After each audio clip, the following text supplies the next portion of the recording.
마태복음 2장 13절에서 23절까지의 말씀 다 같이 한 목소리로 합독하시겠습니다.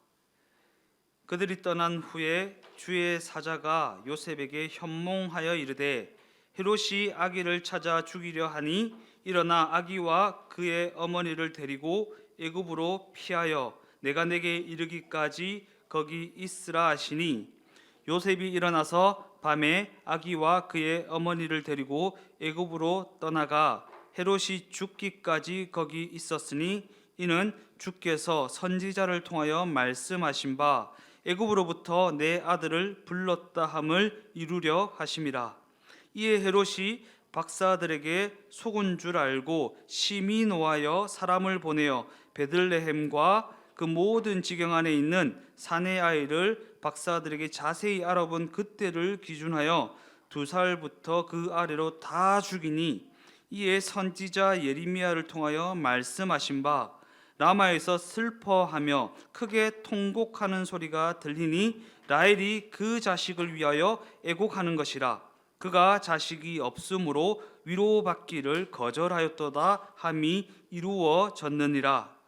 헤롯이 죽은 후에 주의 사자가 애굽에서 요셉에게 현몽하여 이르되 일어나 아기와 그 어머니를 데리고 이스라엘 땅으로 가라. 아기의 목숨을 찾던 자들이 죽었느니라 하시니 요셉이 일어나 아기와 그의 어머니를 데리고 이스라엘 땅으로 들어가니라. 그러나 아켈라오가 그의 아버지 헤롯을 이어 유대에 임금됨을 듣고 거기로 가기를 무서워하더니 꿈에 지시하심을 받아 갈릴리 지방으로 떠나가 나사렛이란 동네에 가서 사니 이는 선지자로 하신 말씀에 나사렛 사람이라 칭하리라 하심을 이루려 함이러라. 아멘. 다시 한번 인사하실까요? 메리 크리스마스. 오, 발음이 좋은데 아주니. 오늘 저는 나사렛 예수 그리스도 이러한 제목을 가지고 이 성탄에 예수님이 이 땅에 오신 그 의미를 한번 새겨보고자 합니다. 오늘 본문 마태복음이 기록하고 있는 예수님의 탄생에 대한 상황 이야기는 모세가 태어날 당시의 상황과 매우 흡사한 부분이 많이 있습니다. 이는 출생에 대한 예수님의 이야기와 모세의 이야기가 그만큼 일치하는 부분이 많이 있다는 것입니다. 헤롯의 영아 학살, 바로의 영아 학살, 애굽으로의 피신, 광야로의 도피, 더 나아가 유다 땅으로의 귀환, 애굽으로부터의 귀환 이야기가 바로 그러한 일치점입니다. 이는 새로운 세계가 시작되려 할 그때에 그 새로운 세계는 결단코 저절로 시작되는 것이 아니라는 의미입니다. 더 나아가 옛 세계 속에서 기득권을 가진 자들의 반대, 곧 새로운 세계가 시작되는 것을 반대하는 자들의 저항이 만만치 않게 일어난다라는 것이기 때문입니다. 그러한 관점에서 오늘 본문에 기록된 영아 학살이라는 그 끔찍한 장면에는 그러한 옛 세계의 엄청난 저항이 고스란히 담겨져 있다라는 사실입니다. 이러한 장면을 예를 들어서 설명하면 우리나라 무협지 소설에 등장하는 아기 장수 설화가 좋은 예가 될 수 있을 것입니다. 기득권자들의 폭력과 착취가 극에 달하게 되고 민중의 삶이 피폐해질 때가 되면 그 민중들은 역사의 변화를 가져올 영웅의 탄생을 기다립니다. 지금 대선을 준비하는 이 시기에 이 나라를 바꾸어줄 영웅의 탄생을 기다리며 내가 대통령이 되어야 한다, 내가 대통령이 되어야 한다라고 외치는 것처럼 삶이 어려워지고 피폐해질 때가 되면 이 코로나로 말미암아 어려움이 극에 달하는 이 시기처럼, 이 상황처럼 어려움에 직면한 상황이 되면 그 상황을 변화시켜줄 영웅의 탄생을 기대하고 고대하게 된다라는 것입니다. 그리고 하늘은 그들의 간절한 바람을 외면하지 않고 한 아기의 탄생을 허락합니다. 그리고 그 아기는 무협지 소설의 표현으로 말하자면 겨드랑이에 날개가 있거나 범상치 않는 능력을 보여주기도 합니다.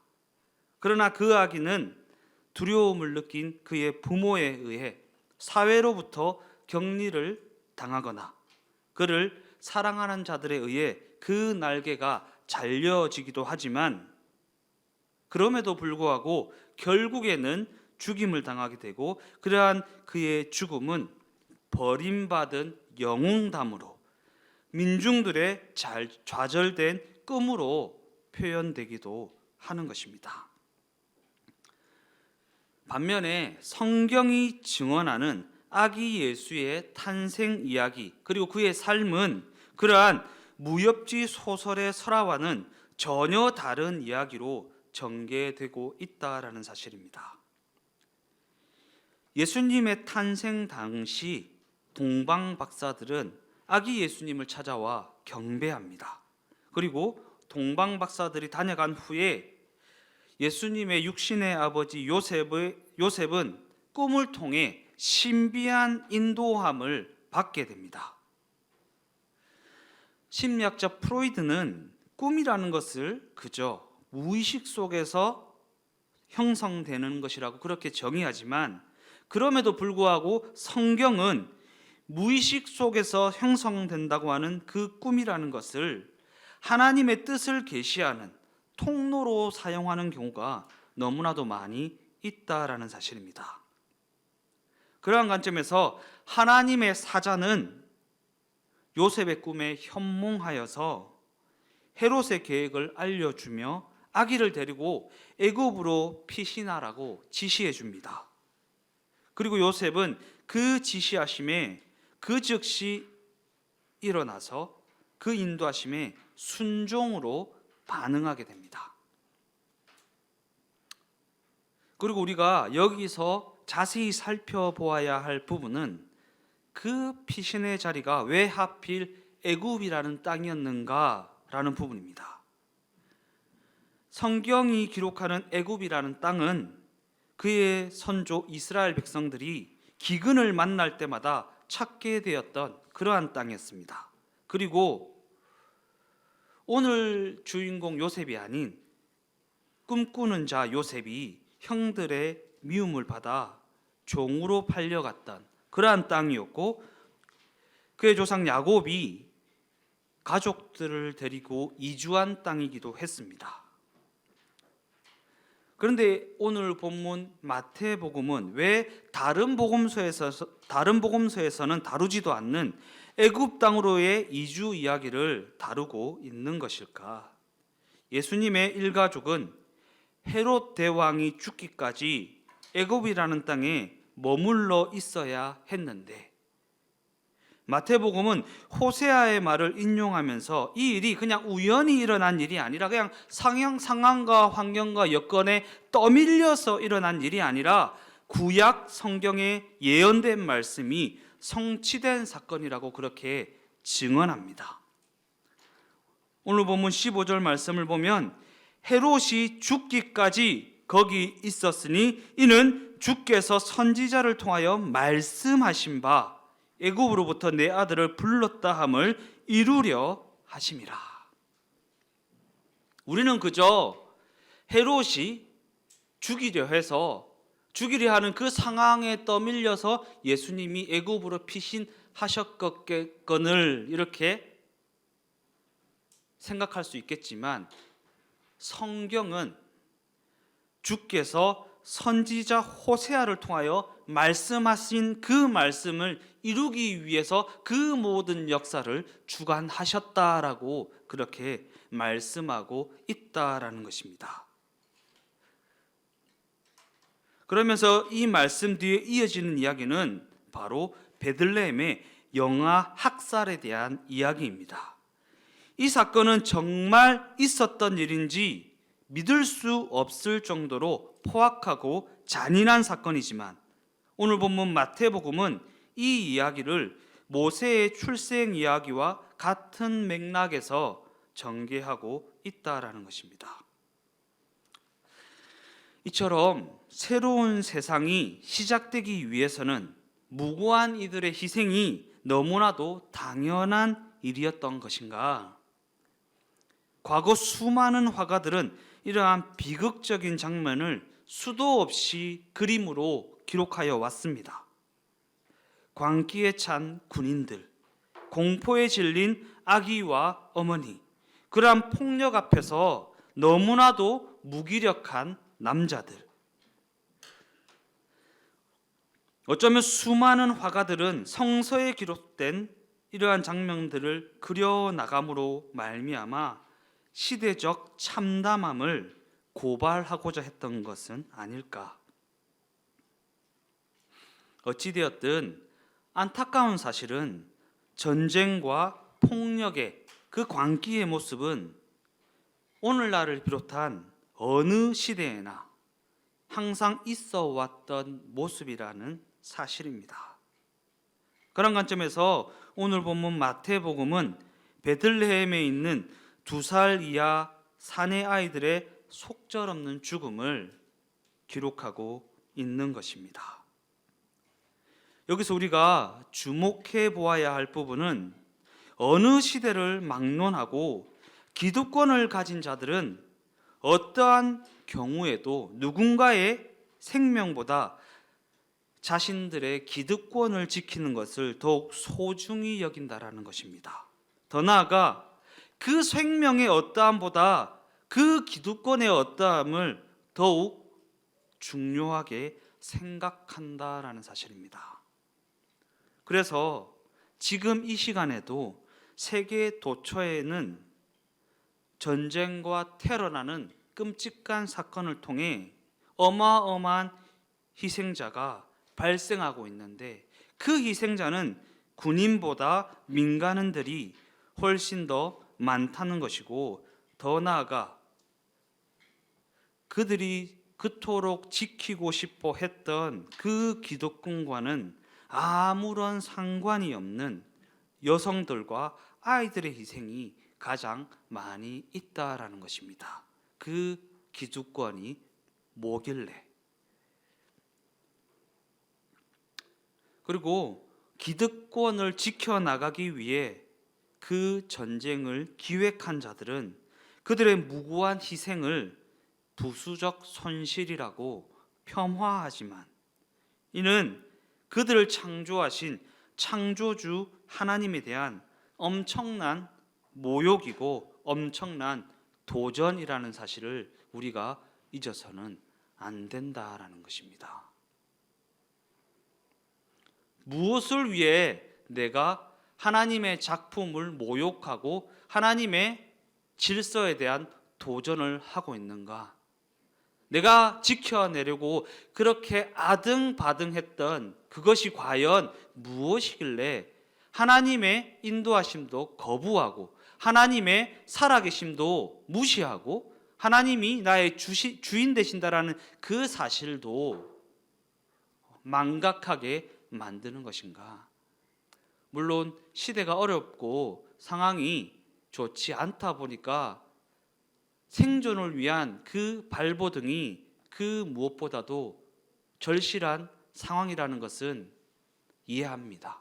그러나 그럼에도 불구하고 우리 하나님의 자녀, 하나님의 백성들은 먹고 사는 문제를 위하여 아등바등할 것이 아니라 나를 사랑하셔서 나를 만드시고 내 삶의 모든 것을 그 선하신 뜻과 계획하심을 따라 창조하신 하나님의 뜻에 관심을 가지고 그 뜻으로 말미암아 좌지우지되는 그 뜻을 성취해 나가는 그러한 삶이 되어야 한다라는 것입니다. 하나님의 뜻과 계획하심보다 더 소중히 여기는 것을 성경은 우상이라고 정의합니다. 우리가 그 우상에 의해 좌지우지되는 인생이 아니라 우리의 주인 되시고 우리의 창조주 되시고 우리를 이처럼 사랑하사 독생자 예수 그리스도까지 이 땅에 내려보내 주신 하나님의 뜻과 계획하심 그 섭리에 따라 좌지우지되는 인생이 되었으면 좋겠습니다. 그러한 관점에서 오늘 본문 마태복음은 예레미야의 말을 인용하면서 자식을 위하여 애곡하는 라헬의 울음소리와 베들레헴 여인들의 그 처절한 통곡 소리를 동일한 선상에서 기술하고 있는 것입니다. 그렇다면 이 포악하고 추악한 사건 역시 예언의 성취라고 볼 수 있는 것인가? 더 나아가 이 무고한 이들의 죽음의 책임이 하나님께 있다고 할 수 있는 것인가? 과연 이 처참한 코로나가 하나님의 말씀의 성취라고 할 수 있는 것인가? 우리가 이 물음에 대한 답을 찾기 위해서는 마태복음이 예레미야의 예언을 인용하고 있는 말씀에 서술어에 집중해 보아야 하는 것입니다. 먼저 오늘 본문 15절 하반절 말씀을 다시 한번 살펴보면 이는 주께서 선지자를 통하여 말씀하신 바 애굽으로부터 내 아들을 불렀다함을 이루려 하심이라 라는 표현으로 하나님께서 그 일을 이루려 하셨다라는 하나님의 의지를 표현하고 있습니다. 반면에 본문 18절 말씀을 보면 라마에서 슬퍼하며 크게 통곡하는 소리가 들리니 라헬이 그 자식을 위하여 애곡하는 것이라 그가 자식이 없으므로 위로받기를 거절하였도다 함이 이루어졌느니라 라는 표현이 되어 있습니다. 이는 그 일이 하나님께서 의도하신 일이 아니라 그 의도와는 무관하게 일어난 사건이다 라는 관점으로 기록되어 있는 것입니다. 그런 관점에서 생각해 보면 우리가 살아가는 이 세상에는 우리 인간의 논리로는 설명할 수도 없고 우리 인간의 이성으로는 이해되어지지도 않는 그러한 알 수 없는 사건과 사고들이 너무나도 빈번하게 일어나는 것 같습니다. 그러나 그럼에도 불구하고 우리 하나님의 자녀들에게는 설명할 수도 없고 이해되지도 않는 그 모든 사건과 사고들 속에서 하나님의 뜻과 하나님의 섭리를 발견하는 영적인 통찰력이 있어야 한다라는 것입니다. 왜 그러한 일들이 일어나는 것인가? 오늘 본문을 보면 꿈을 통한 인도하심이 두 번 더 등장합니다. 먼저 본문 20절에는 헤롯이 죽은 후에 하나님의 사자는 애굽에 거주하고 있던 요셉의 꿈에 다시 한번 현몽하여서 일어나 아기와 그의 어머니를 데리고 이스라엘 땅으로 가라. 아기의 목숨을 찾던 자들이 다 죽었다라고 지시합니다. 이번에도 요셉은 그 꿈의 인도하심에 그 즉시 순종하여서 이스라엘 땅으로 향하게 됩니다. 그러나 그 인도하심에도 불구하고 위험은 여전하였고 그로 인한 두려움은 여전하였습니다. 그래서 하나님의 사전은 헤롯 대왕에 의해 유다를 다스리게 된 그의 아들 아켈라오를 두려워하고 있는 예수의 육신의 아버지 요셉의 꿈에 또다시 현몽하여서 갈릴리로 가라고 지시합니다. 요셉은 그 인도하심에 따라 갈릴리 지방에 있는 나사렛이라 이름하는 한 마을에 이르러 그 마을에 정착하여 살아가게 되는 것입니다. 오늘 설교 제목인 나사렛이라는 이름이 등장하게 됩니다. 누가복음은 나사렛이라 이름하는 그 마을이 요셉과 마리아의 고향이었던 것처럼 처음부터 요셉과 마리아의 고향이었던 것처럼 그렇게 묘사하고 있지만 오늘 본문 마태복음은 그곳을 요셉 일가가 이주한 낯선 땅일 뿐이라고 묘사하고 있는 것입니다. 즉 오늘 본문 마태복음의 묘사에 따르면 예수님께서 공생의 사역을 시작하기까지 나사렛이라 이름하는 낯선 땅에서 사셨다는 것이고, 그로 인해 많은 사람들은 예수님을 나사렛 예수 그리스도라고 칭하게 되었다라는 것입니다. 우리가 나사렛 예수 그리스도, 왜 나사렛 예수 그리스도일까라는 생각을 해보지 않습니까?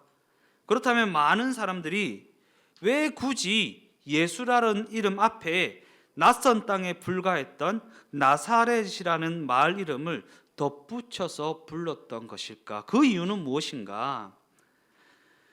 많은 성경학자들은 당시에 예수라는 이름이 너무나도 흔했기 때문이라고 추측합니다. 예수라는 이름이 철수와 영희처럼 아주 흔했던 이름이라는 것입니다. 그래서 제가 좋아하는 축구를 보다 보면 남미 쪽에 있는 선수들 이름이 예수라는 이름이 굉장히 많습니다. 진짜 그랬던 것일까? 아니면 그와는 다른 또 다른 이유가 있었던 것일까? 당시 구전으로 전해 내려오던 한 이야기를 따라 그 이유를 추측해 보면, 당시 사람들에게 나사렛이라는 그 지명은 듣는 그 순간 하나님께 드려진 사람을 일컫는 구별된 사람이라는 나시린이라는 단어를 떠올리게 만드는 그러한 단어였다는 것입니다. 그래서 당시 사람들에게 나사렛이라는 지명은 예수님의 고향을 일컫는 지명인 동시에 예수님의 존재적 본질을 묘사하는 그러한 사명 선언으로 여겨지기도 했다라는 사실입니다.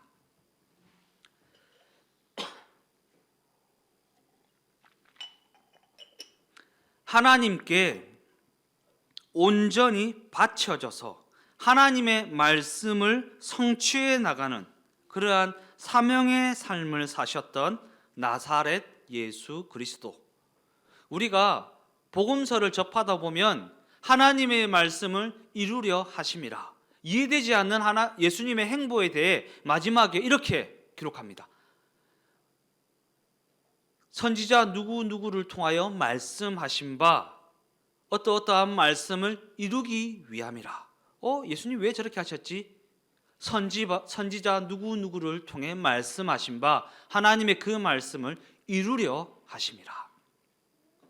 우리가 이 땅에서의 삶을 살아갈 때에 그냥 상황에 떠밀리고 환경에 떠밀리고 이 세대의 흐름에 따라가기 위해 아등바등하기 위한 그러한 선택이 아니라 나의 창조주 되시고 나의 주인 되시고 나를 이처럼 사랑하신 하나님의 말씀을 이루기 위해, 말씀을 성취해 나가기 위해 이 세상 사람들은 이해하지 못하고 이 세상 사람들은 아니라고 말하는 그 일을 할 수 있는 믿음의 선택이 있어져야 한다라는 것입니다. 그래야 우리를 창조하신 목적에 걸맞는, 그래서 우리를 가장 행복하게 만들 수 있는 그러한 삶이 되어질 수 있기 때문입니다.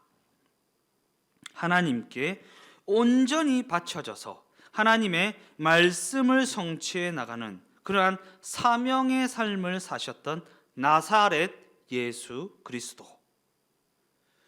결론적으로 우리는 예수께서 이 땅에 오신 성탄을 맞이하여서 이 땅에서 그러한 사명의 삶을 사셨던 예수님의 발자취를 따라 하나님께 온전히 바쳐져서 하나님의 말씀의 인도함을 받으며 그 말씀을 성취해 나가는 그러한 사명의 삶을 살아가는 구별된 인생으로 세워져 나가야 한다라는 것입니다.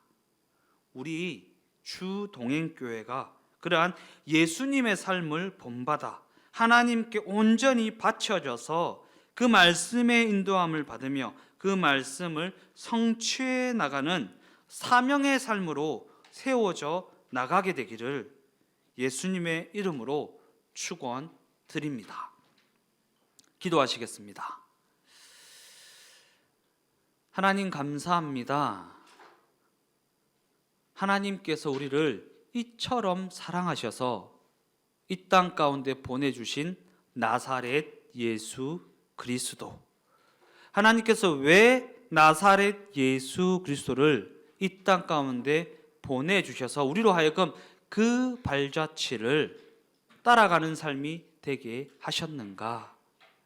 우리가 상황에 떠밀려, 환경에 떠밀려, 여건에 떠밀려, 눈에 보이고 귀에 들고 손에 잡히는 이 세대의 흐름을 따라가기 위해 아등바등하는 그 흐름의 다스림을 받는 이 세상 백성이 아니라 하나님의 말씀에 의해 좌지우지되고 그 말씀의 인도함을 받는, 그 말씀의 다스림을 받으며 살아가는 하나님의 백성이 되게 하기 위함이라는 것을 우리로 하여금 깨닫게 하시니 감사를 드립니다. 우리가 하나님의 백성으로서 나사렛 예수 그리스도의 발자취를 따라 이 땅에서의 삶을 하나님의 말씀에 내 삶을 맞추어 나가고 그로 말미암아 그 말씀을 성취해 나가는 사명의 삶을 감당하며 살아가게 되기를 원합니다. 우리에게 말씀하여 주시고 그 말씀이 믿어지게 하시고 그래서 그 말씀에 내 삶을 맞추어 드리게 하시고 그로 말미암아 하나님의 말씀이 성취되는 영광의 삶이, 영광의 기업으로서 삶이 우리 모두의 삶이 다 되게 하여 주시옵소서. 예수께서 육신의 옷을 입고 이 땅에 오신 성탄을 맞이하여서 왜 예수님께서 이 땅에 오셔야만 했는가? 이 땅에서 우리에게 말씀하시고자 한 그 핵심은 무엇인가? 깊이 묵상해 보게 하시고 이 땅의 삶의 이유와 목적이 변화되는 놀라운 은혜의 역사가 우리 모두의 삶의 범사 가운데 충만하게 이루어질 수 있도록 함께하여 주시옵소서. 모든 것 주님께 감사를 드리오며 예수님의 이름으로 기도드리옵나이다. 아멘.